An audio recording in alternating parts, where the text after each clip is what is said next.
we'll start with this. Well, on the undercard of Andrade versus Quigley, it was announced that the reigning undisputed welterweight champion Jessica McCaskill will be defending that undisputed crown against former two-division IBF champion of Argentina, Victoria Bustos. Victoria was supposed to be fighting Mary McGee some time ago, but Mary suffered an injury. That fight didn't happen, and this one is happening. But the Bustos fight ain't the only news. It appears that Jessica McCaskill has just penned a long-term matchroom deal. Rick Ramos and Jessica McCaskill, the last 2 or 3 years or so, they seem to have had a very good working relationship with the people over there at Matchroom, and now it's official. They're joined at the hip. They're not on a fight-by-fight basis anymore. Reigning undisputed welterweight champion Jessica McCaskill is a Matchroom fighter.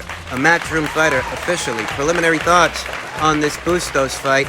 I don't view this as a potential banana skin in the least. Bustos doesn't have the aggression or the punching power to fend off the very come-forward. Yeah, Bustos just ain't got it. She just doesn't have the pop, the power, the hand speed, or the movement to offset the very aggressive Jessica McCaskill, whose base style is pressure fighting, crowding her opponent and letting the fists fly, letting the hooks, uppercuts go. It's what she does, it's what she's good at, and that's her calling card. And I think that Bustos brings very little to the table to offset any of that. I saw Bustos at this weight some time ago against Cecilia Brækhus, back when Cecilia was this division's undisputed champion, and I wasn't impressed in the least bit with what I saw from Victoria Bustos. She's very slow and ineffective. And I happen to think that Victoria must be in with the right people. I happen to think that Victoria is very fortunate to get yet another crack at the undisputed welterweight crown, having looked as unimpressive as she has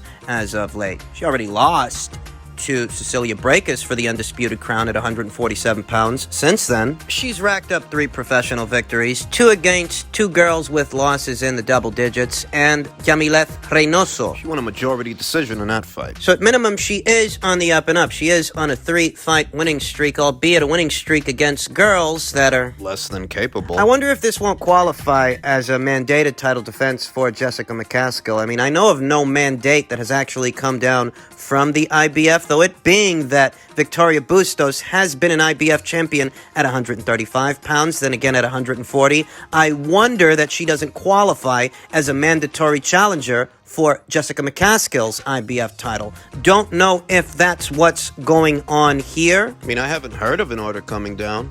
Once again, I think Victoria Bustos is very fortunate to be getting a second crack at the undisputed welterweight crown, in spite of the fact that I don't have her winning this fight. I mean, I felt that she dodged the bullet when Mary McGee got injured and had to pull out. Well, it seems karma has come back around. She could suffer a similar fate at the hands of Jessica McCaskill to what she would have suffered at the hands of the hard-punching Mary McGee from Gary, Indiana. At minimum, I think Jessica can outwork her enough to where Jessica could win a points decision, though I'll go as far as saying that because Victoria's a bit slow to the punch, she could get knocked out. And all of this is set to go down on December 4th on the undercard of Haney versus Diaz, roughly 2 weeks from now. DAZN is officially the home of the undisputed welterweight champion Jessica McCaskill, and it's the home for all of her fights. It appears the amicable working relationship between Rick Ramos, Jessica, and Matchroom is still intact, and I wouldn't be at all surprised to see Summer Lynn make an appearance on the platform moving forward. Summer Lynn, Rick Ramos's welterweight prospect. So this is all very good news for Team McCaskill. Congratulations to them. In other news, we now know more about who it is Natasha Jonas is going to be boxing later on today on Sky. She's going to be facing Vaida Masiokaite, a journeywoman opponent with an upside-down record, 2 wins, 11 losses, something like 2-3 draws. Pedestrian level. This has opened the door for the critics to levy a lot of criticism, because according to Eddie Hearn, Natasha Jonas was offered a Katie Taylor rematch, but she's decided to migrate over to Sky. And well, how does she expect to get the rematch with Katie if she's boxing on Sky? She doesn't, at least not in my opinion. Natasha Jonas herself might be saying that she'd still like to run it back with Katie Taylor, though I don't think she places the emphasis on that fight. I don't think it's that important to her. Though if she is to entertain the idea of a Katie Taylor rematch, I think she wants to approach it with more leverage than she did before. I've maintained throughout that Natasha Jonas's migration from Matchroom over to Sky and Boxer, perhaps what motivated it is a feeling that she was being treated like an opponent against Terry Harper, and she was being treated like an opponent against Katie Taylor, that Matchroom wasn't anyways near as invested in her as they were in them. Perhaps that's true. And perhaps what Natasha's looking for is an outfit that's going to make a long-term investment in her, the way that Matchroom has made a long-term investment in them, in Terry Harper, in Katie Taylor. She might feel like a woman hard done due to the draw scorecard in the Terry Harper fight, a fight that many people out there feel Natasha did enough to win. If we're trying to understand this move, and we're trying to understand this opponent choice, this kind of a selection, it seems to me that what Natasha wants to do is take a more measured approach to a world title. She doesn't want to go from hard fight after hard fight in sequence. She went from a Terry Harper title fight at super featherweight to a Katie Taylor undisputed match at lightweight. back to back. Though even with that,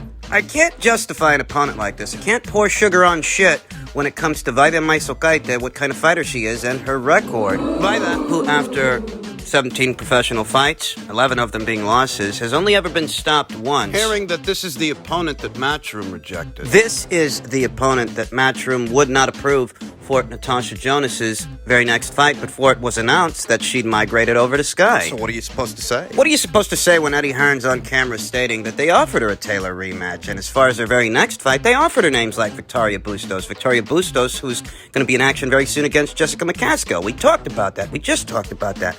How do you justify this? This kind of matchmaking. Even with all of the aforementioned factors, Tasha feeling like a woman hard done, feeling like she was little more than just an opponent for Matchroom's Valkyries, that the investment was not equal on both sides. Even with that, She can't expect to get a Taylor rematch boxing on Sky. I'm not sure that she really wants one.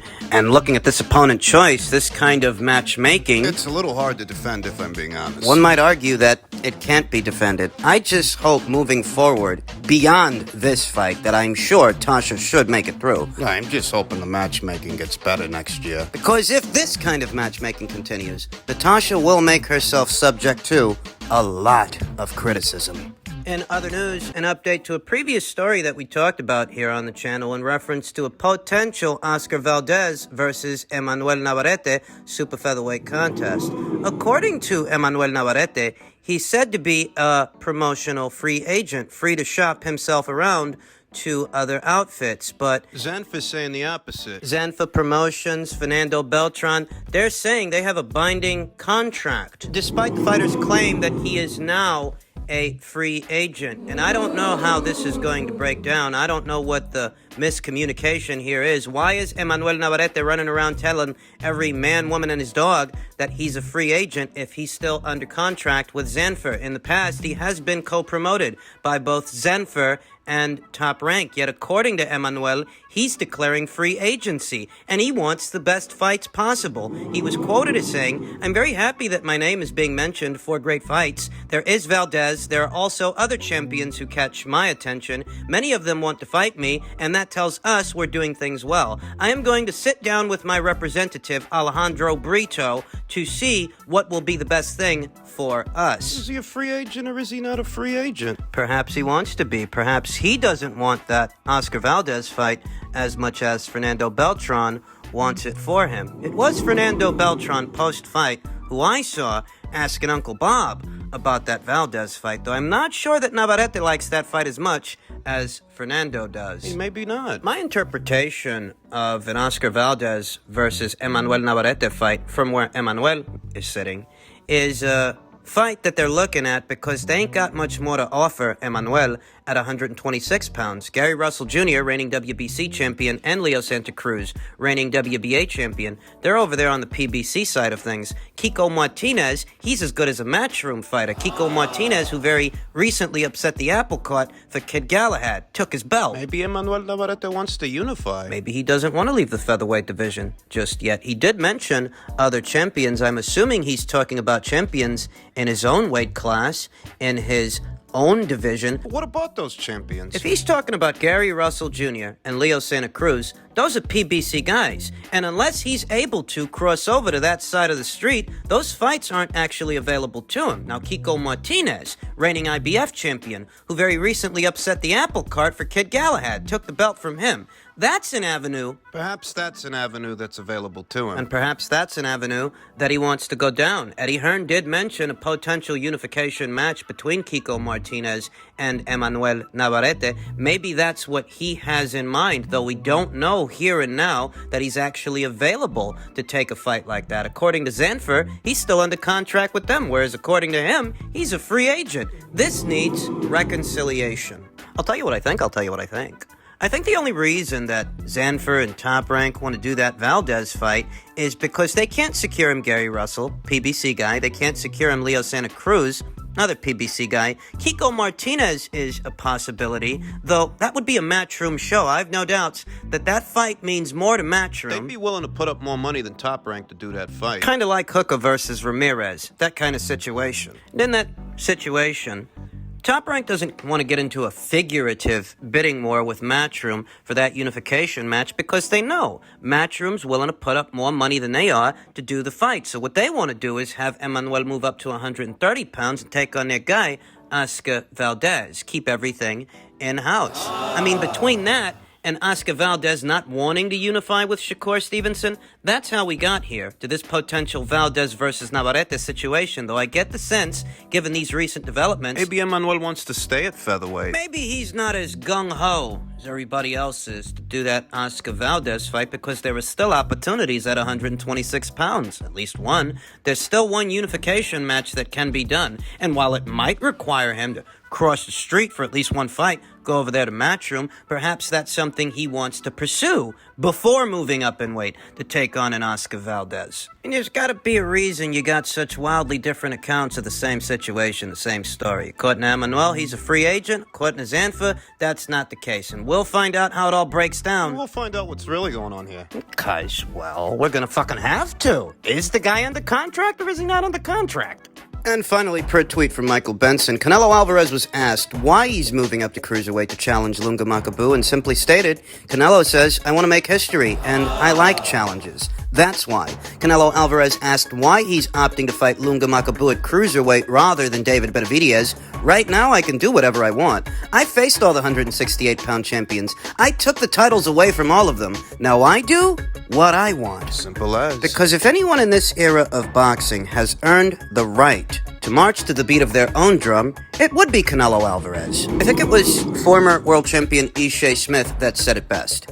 If Canelo moved up to heavyweight to fight Wilder, y'all would be pissed it wasn't Fury. A kid who started at welterweight is fighting a champion at cruiserweight, and y'all are still unhappy. Cleaned out 168 pounds. Now this. Man, y'all are hard as fuck to please. Ishe added, if those guys were chasing the same shit, if they were on what Canelo is on, they would have gotten the fight by now. They are more known for fighting on social media and at boxing events. Like I said, David is the only one willing to go through hell for the fight. They aren't. I gotta agree with Ishe. I said as much here on the channel. Canelo's reached the point to where now what he wants to do is make history because he's already making money. He's made money. More than anybody else around here. To Ishe's point that if those guys were chasing the same shit, if they were on what Canelo is on, they would have got the fight by now. I have to agree with that sentiment as well because Jermall Charlo's not after anything but the bag. He's not out to make history. He's not out to become an undisputed champion or anything of the sort. According to Jermall Charlo, he doesn't have to fight David Benavidez because he's already rich. He doesn't have to fight Demetrius Andrade because nobody cares about his title. And these are the fighters you expect Canelo Alvarez to prioritize. These are the fighters you expect Canelo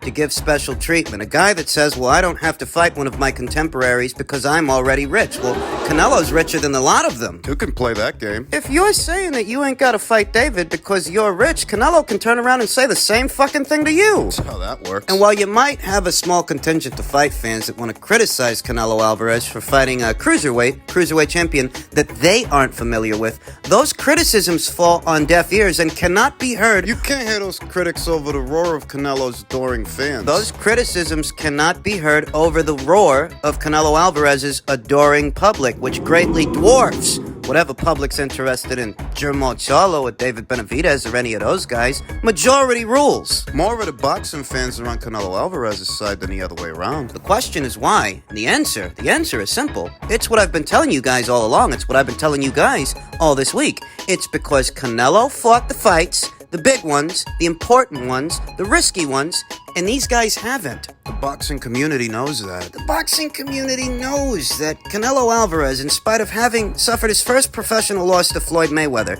he still took a risk.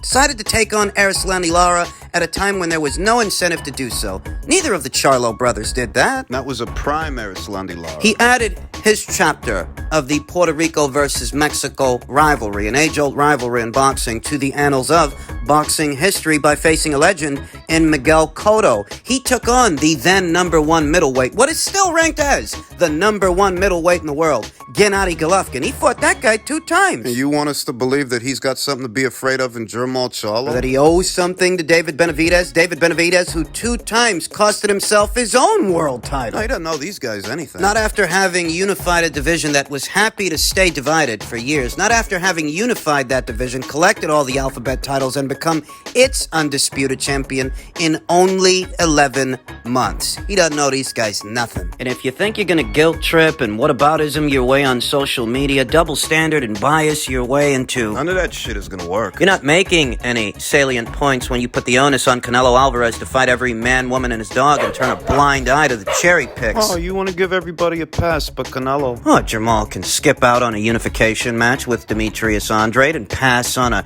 in-house fight with his own goddamn stablemate, David Benavidez. He can do all this, but Canelo, who's already far more accomplished than Jermall Charlo will ever be. You want to put him under a magnifying glass? I'll tell you what you can do. You can do what you want because nobody gives a fuck what you're doing anyway. Or Jermall, for that matter. Or David, or any of these guys, really. Until they start fighting in the fights that the fight fans want to see them in, nobody gives a shit. You know what kind of fights. The kind of fights that Canelo Alvarez has already been in.